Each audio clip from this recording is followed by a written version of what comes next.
Hello friends, moss रोज़ और Portulaca आप जिस भी नाम से जानते हैं इन फूलों को, ये फूल बहुत ही सुंदर हैं।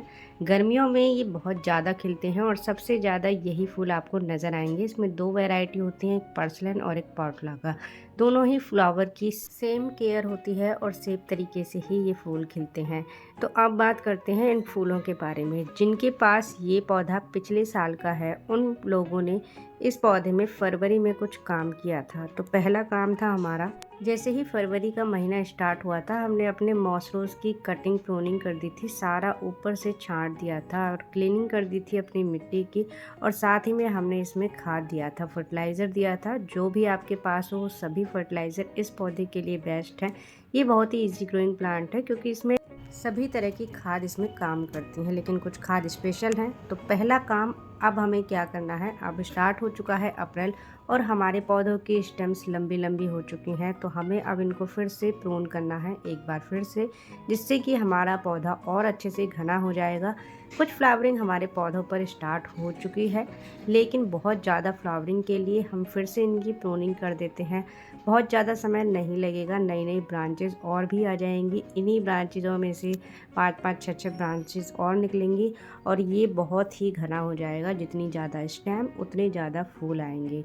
तो आप इसकी छटिंग करने में बिल्कुल भी कंजूसी ना करें। इस तरह से आप अपने पौधों की छटिंग करिए, कटिंग निकालिए और इस महीने में भी आप इसकी कटिंग्स को लगा सकते हैं। फ्लावरिंग आप देख सकते हैं, कितनी सारी फ्लावरिंग हो रही है और इतने सुंदर फूल लगते हैं इसके।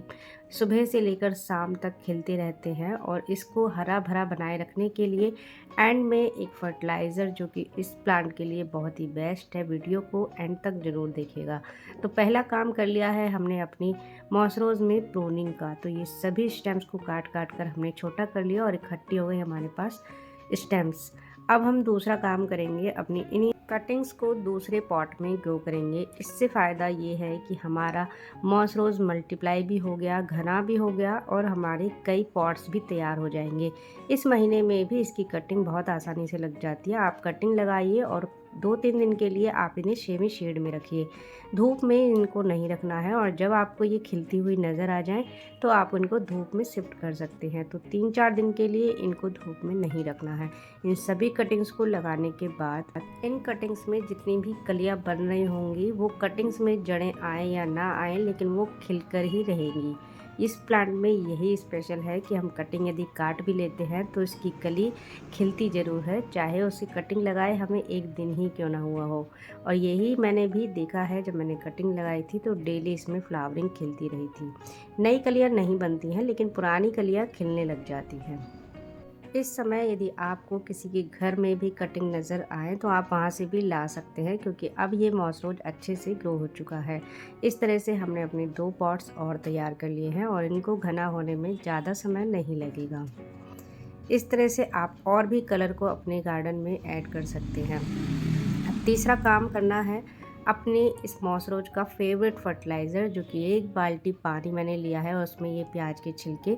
यदि आपके घर पे हो तो ठीक है, सब्जी वाले की शॉप से आप इतने सारे ले सकते हैं। 24 घंटे के लिए आप इन्हें भिगो कर रखिए। ढक कर रखना ज़रूरी है, जिससे कि इसमें माइक्रोब्स बने और ये डाइल्यूट हो जाए फर्टिलाइज़र की फॉर्म में। तो ढकने के बाद जब 24 घंटे बाद हम इस पानी को देखेंगे तो इस पानी का कलर बिल्कुल बदल चुका होगा। डार्क ऑरेंज या रेड कलर का आपको ये नज़र आएगा और यही पानी आपको अपने सभी मॉस रोज़ के पौधों में देना है।